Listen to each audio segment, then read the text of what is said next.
या सेमीकंडक्टरच्या प्रकल्पाचं उद्घाटन करताना आपल्याला सगळ्यांनाच हा आनंद उत्साह हा आणखीन वाढलेला आहे। महाराष्ट्रावर हा श्री गणरायाचाच आशीर्वाद आहे असं मी तरी मानतो। मला खात्री आहे की सेमीकंडक्टरच्या प्रकल्पाच्या माध्यमातून महाराष्ट्राच्या उद्योग क्षेत्राला अतिशय गती मिळणार आहे।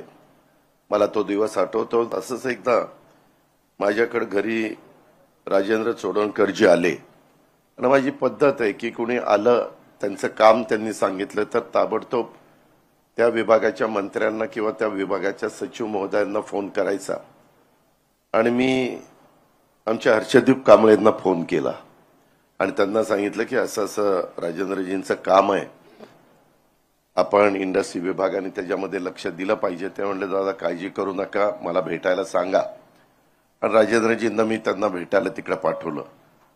त्याच्यानंतर विभागाने पूर्ण मदत केली, सरकारने पूर्ण मदत केली। स्वतःची राजेंद्रजी असणारी इच्छाशक्तीच्या जोरावर हे आपल्याला करूनच दाखवायचा अशा प्रकारचा संकल्प त्यांनी मनामध्ये घेतलेला होता आणि ते त्यांचं जे काही स्वप्न त्यांनी उराशी बाळगलेलं होतं ते आज प्रत्यक्षामध्ये कृतीमध्ये आलेलं आहे आणि त्याची सुरुवात आज होतीये। रक्ताचा ठाम कोणे, रक्ताचा घाम कोणे,